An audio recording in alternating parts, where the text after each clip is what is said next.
Year 8's carrying on with our reading of Warhorse. You'll remember when we read last week that Joey and Captain Nichols had been involved in a battle. Captain Nichols had died, unfortunately, and Joey is now wondering who's going to be looking after him next. Probably nobody that's going to look after him as well as Captain Nichols did. So we'll read the next 2 chapters and see what happens. It was just after reveille the next morning, and we were rummaging around in our nosebags for the last of our oats when I saw Captain Jamie Stewart striding along the horse lines towards us. Behind him, swamped in a vast greatcoat and a peaked cap, trailed a young trooper I'd never seen before. He was pink-faced and young under his hat and reminded me at once of Albert. I sensed that he was nervous of me, for his approach was hesitant and reluctant. Captain Stewart felt Top Horn's ears and stroked his soft muzzle as he did always first thing in the morning, and then reached across. He patted me gently on the neck. "Well, Trooper Warren, here he is," said Captain Stewart. "Come closer, Trooper, he won't bite. This is Joey. This horse belonged to the best friend I ever had, so you look after him. Do you hear?" His tone was firm but not unsympathetic. "And Trooper, I shall be able to keep my eye on you at all time, because these 2 horses are inseparable. They're the 2 best horses in the squadron, and they know it." He stepped closer to me and lifted my forelock clear of my face. "Joey," he whispered, "you take care of him. He's only a little lad, and he's had a rough ride in the war so far." So when the squadron moved out of the wood that morning, I found I could no longer walk alongside Top Horn as I had before with Captain Nichols, but was now just one of the troop following behind the officers in a long column of troopers. But whenever we stopped to feed or drink, Trooper Warren was careful to walk me over to where Top Horn stood so that we could be together. Trooper Warren was not a good horseman. I could tell the minute he mounted me. He was always tense and rode me heavy in the saddle like a sack of potatoes. He had neither the experience and confidence of Corporal Samuel Perkins nor the finesse and sensitivity of Captain Nichols. He rocked unevenly in the saddle and rode me always on too tight a rein, so that I was forced to toss my head continuously to loosen it. But once out of the saddle, he was the great gentlest of men. He was meticulous and kind in his grooming, and attended at once to my frequent and painful saddle sores, chafings and windgalls to which I was particularly prone. He cared for me as no one had since I left home. Over the next few months, I was his loving attention that was to keep me alive. There were a few minor skirmishes during that first autumn of the war, but as Captain Nichols had predicted, they were used less and less as cavalry and more as transport for mounted infantry. Whenever we came across the enemy, the squadron would dismount, drawing their rifles from their buckets, and the horses would be left behind out of sight under the care of a few troopers, so that we never saw any action ourselves, but heard the distant crackle of rifle fire and the rattle of machine guns. When the troop returned and the squadron moved off again, there were always 1 or 2 horses without riders. We would be on the march for hours or days on end, it seemed. Then suddenly a motorcycle would roar past us through the dust, and there would be the barked commands and the shrill call of the bugles, and the squadron would swing off the road and into action once more. It was during these long, stifling marches and during the cold nights that followed that Trooper Warren began to talk to me. He told me how, in the same action in which Captain Nichols had been killed, he had his horse shot down from beneath him, and how only a few weeks before he'd been an apprentice blacksmith with his father. When the war had broken out, he did not want to join up, he said, but the squire of the village had spoken to his father, and his father, who rented his house and his smithy from the squire, had no option but to send him off to war, and since he had grown up around horses, he volunteered to join the cavalry. "I'll tell you, Joey," he said one evening as he was picking out my hoofs, "I tell you I never thought I would get a horse again after that first battle. Strange thing is, Joey, that it wasn't the shooting. Somehow I didn't mind that. It was just the idea of riding a horse again that terrified the life out of me. Wouldn't think that possible, would you? Not with me being a smithy and all. Still, I'm over it now, and you've done that for me, Joey, given me back my confidence. Feel I can do anything now. Feel like one of those knights in armour when I'm upon you. Then, with the onset of winter, the rain came down in sheets. It was refreshing at first and a welcome break from the dust and the flies, but soon the fields and paths turned to mud beneath us. The squadron could no longer bivouac in the dry, for there was little enough shelter, and so both man and horse were constantly soaked to the skin. There was little or no protection from the driving rain, and at night we stood now over our fetlocks in cold, oozing mud. But Trooper Warren looked after me with great devotion, finding shelter for me wherever and whenever he could, rubbing some warmth into me with wisps of dry straw whenever he could find it, and ensuring I always got a good ration of oats in my nosebag to keep me going. As the weeks passed, his pride in my strength and stamina became obvious to everyone, as did my affection for him. If only, I thought, if only he could just groom me and care for me and someone else could ride me. My Trooper Warren would talk a great deal about how the war was going. We were, he said, to be withdrawn to reserve camps behind our own lines. The armies, it appeared, had pounded each other to a standstill in the mud and had dug in. The dugouts had soon become trenches, and the trenches had joined each other, zigzagging across the country from the sea to Switzerland.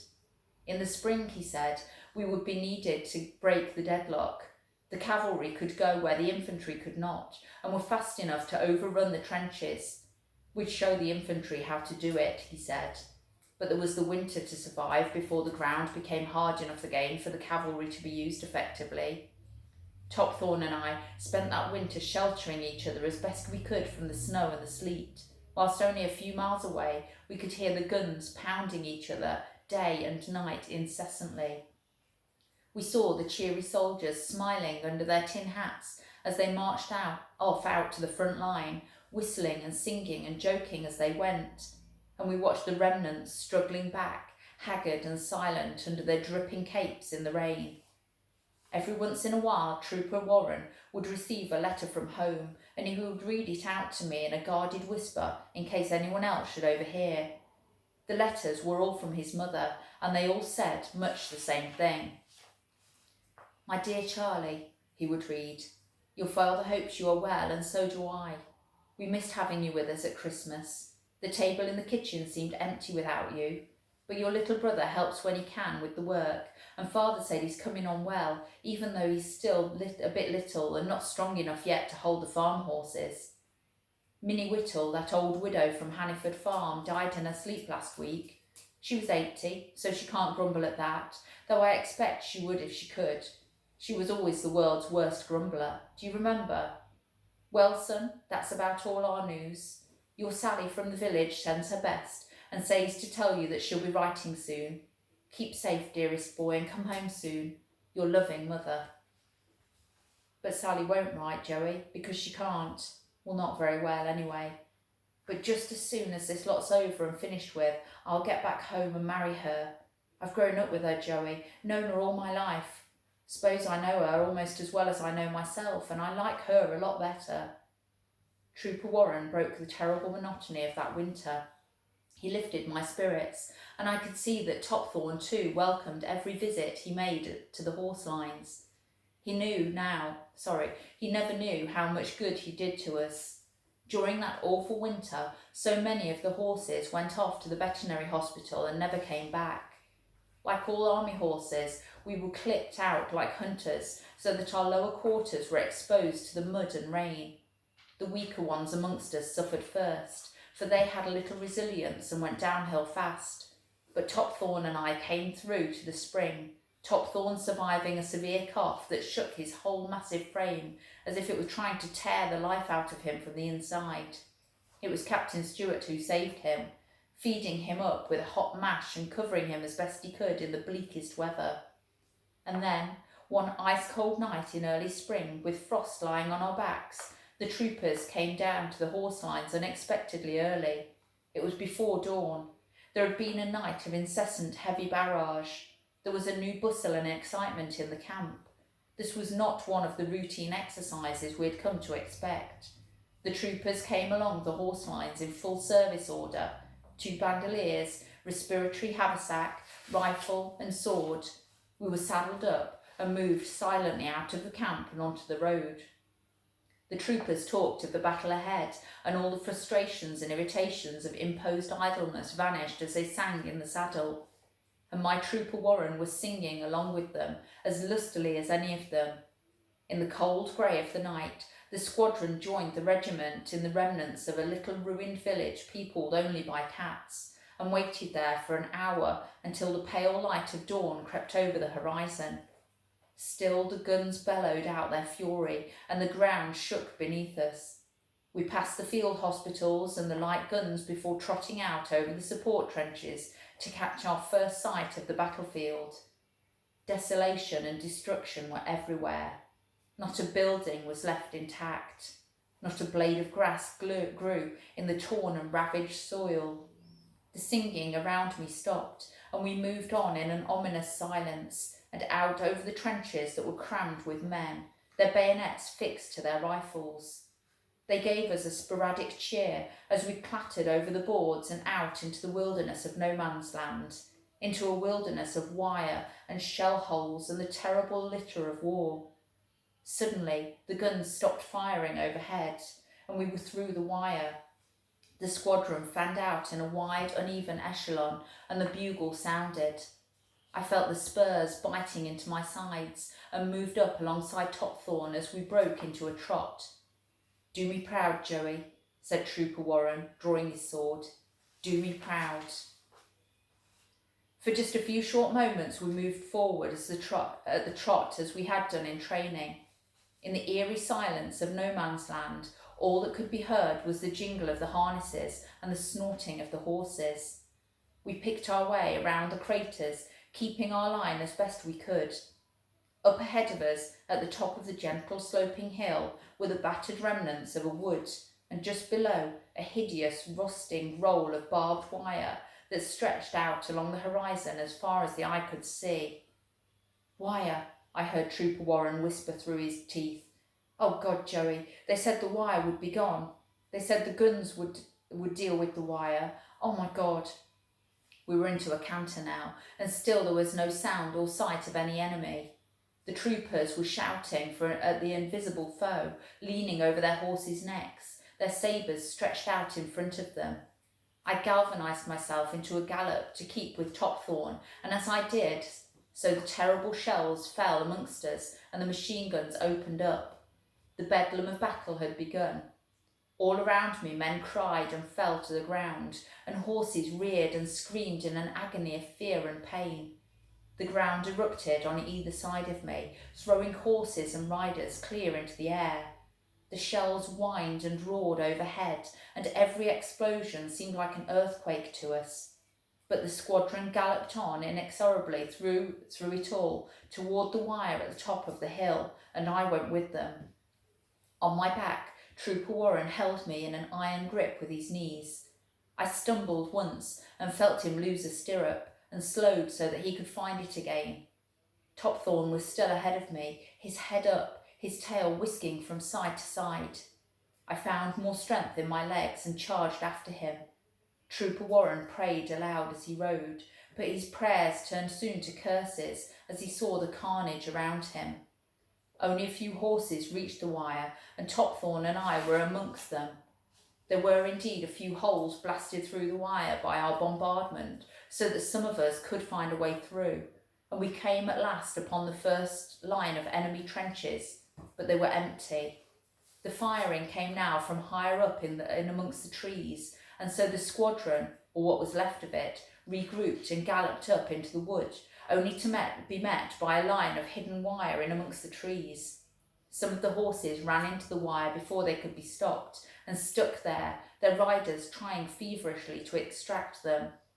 I saw one trooper dismount deliberately once he saw his horse was caught. He pulled out his rifle and shot his mount before falling dead himself on the wire.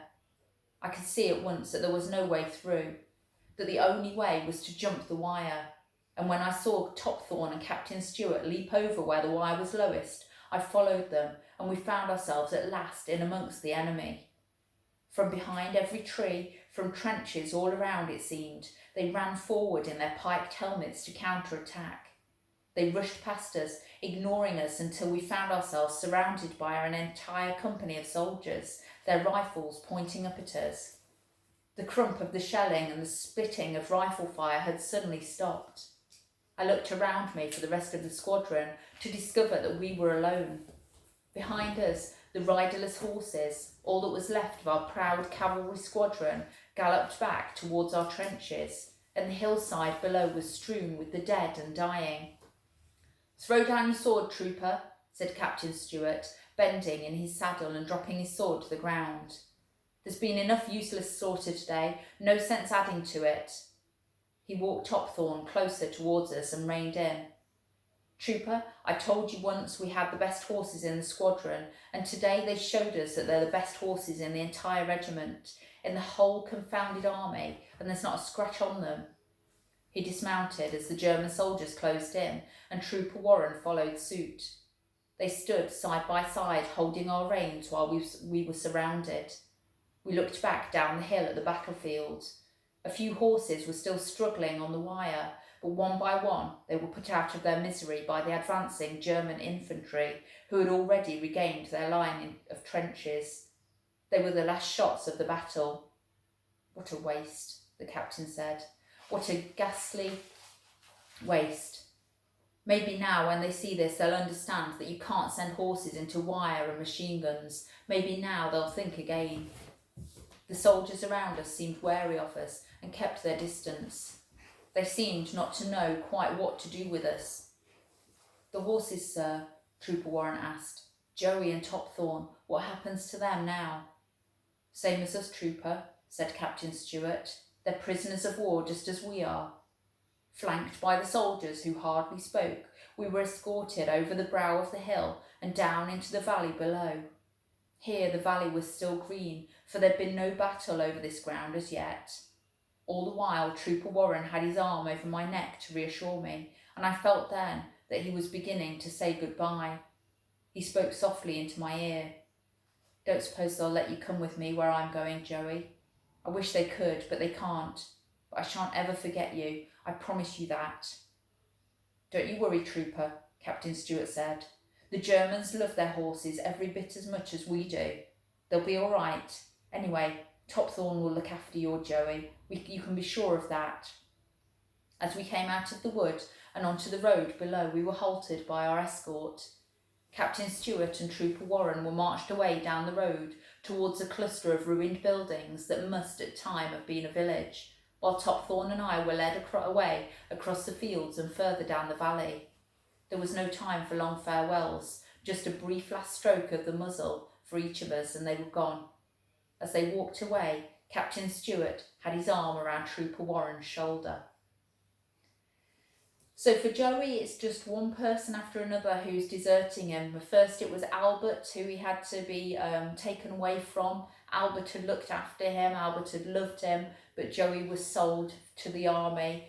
Then it was Captain Nichols, who had looked after him, cared for him, ridden him well. He had died in battle. And then Trooper Warren, who, whilst not a brilliant rider, had really cared for Joey and had looked after him, and now he's been taken away as a prisoner of war. So when we read next time, we'll see what happens next for Joey. He's a prisoner of war. Even as a horse, he could be taken as a prisoner of war. The Germans have got him, and we'll see what happens next.